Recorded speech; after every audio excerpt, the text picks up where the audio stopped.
Assalamualaikum dan selamat sejahtera. Nama cikgu ialah Cikgu Siti Hajar binti Ismail, cikgu dari Sekolah Menengah Kebangsaan Raja Perempuan Kalsum. Okey, hari ini cikgu akan mengajar tentang tajuk ikatan hidrogen, iaitu daripada bab 5 ikatan kimia. Sebelum kita mulakan, mari kita tengok dulu standard pembelajaran kita pada hari ini, iaitu standard pembelajaran yang pertama menjelaskan dengan contoh pembentukan ikatan hidrogen, dan standard pembelajaran yang kedua menerangkan kesan ikatan hidrogen ke atas sifat fizik bahan. Baiklah pelajar-pelajar, mari kita berkenalan dulu dengan ikatan hidrogen. Apakah ikatan hidrogen?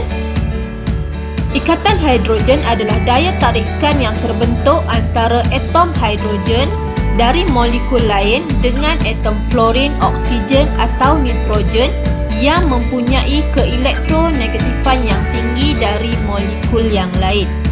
Masihkah pelajar-pelajar ingat apakah maksud keelektronegatifan? Keelektronegatifan adalah keupayaan atom untuk menarik elektron dan membentuk ion yang bercas negatif. Ikatan hidrogen bukan ikatan yang terbentuk antara atom dalam satu sebatian. Sebaliknya, ia adalah daya tarikan yang terbentuk antara molekul. Untuk lebih faham, mari kita lihat contoh ikatan hidrogen antara molekul-molekul air. Seperti yang kita tahu, satu molekul air terdiri daripada dua atom hidrogen dan satu atom oksigen. Atom hidrogen dan oksigen dalam molekul air terikat dengan berkongsi elektron dan membentuk ikatan kovalen, iaitu ikatan dalam molekul. Atom oksigen yang mempunyai keelektronegatifan yang tinggi akan tertarik ke arah atom hidrogen dari molekul air yang lain. Daya tarikan inilah yang kita panggil sebagai ikatan hidrogen. Bagaimana cara untuk kita ingat ikatan hidrogen dengan lebih mudah? Di sini cikgu kongsikan caranya, iaitu dengan mengingat handphone. Ingat ikatan hidrogen. H merujuk kepada atom hidrogen, manakala phone FON merujuk kepada atom fluorin, oksigen dan nitrogen dari molekul lain yang berikat dengan hidrogen. Mudahkan caranya? So, pelajar-pelajar boleh ingat cara ini untuk membantu mengingat dengan lebih mudah lagi. Okey, sekarang kita akan tengok pula peranan ikatan hidrogen dalam kehidupan harian. Rajah menunjukkan contoh yang pertama, iaitu keadaan di mana rambut kita akan melekat sesama sendiri ketika basah. Dalam molekul protein rambut kita terdapat ikatan hidrogen.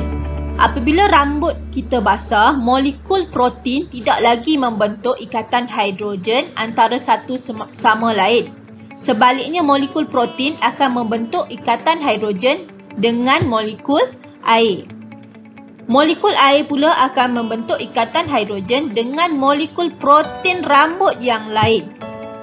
Hal ini akan menyebabkan rambut kita akan melekat sesama sendiri ketika basah.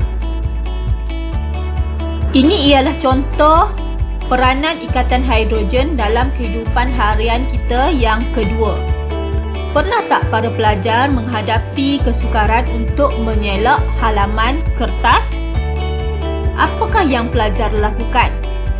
Betul, dengan membasahkan hujung jari, kita dapat menyelak kertas dengan mudah. Apa yang berlaku sebenarnya? Okey, mari cikgu jelaskan. Selulosa dalam kertas mempunyai atom hidrogen yang terikat dengan atom oksigen.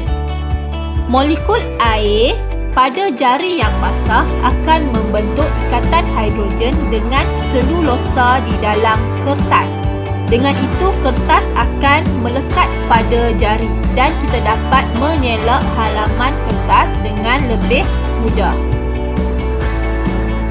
Baiklah pelajar-pelajar, sekarang kita akan masuk pula kepada standard pembelajaran kita yang kedua, iaitu kesan ikatan hidrogen ke atas sifat fizik bahan. Kesan ikatan hidrogen ada dua, iaitu yang pertama takat didih dan yang kedua keterlarutan dalam air.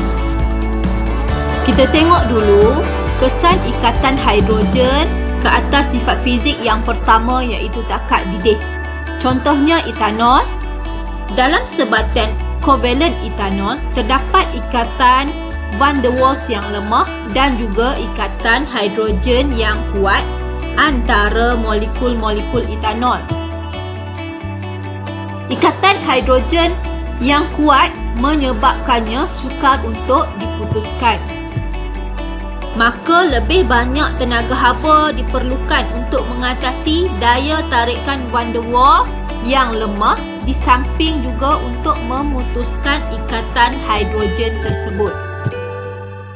Oleh sebab itu, takat didih etanol adalah tinggi. Sekarang mari kita tengok pula kesan ikatan hidrogen ke atas sifat fizik yang kedua, iaitu keterlarutan dalam air.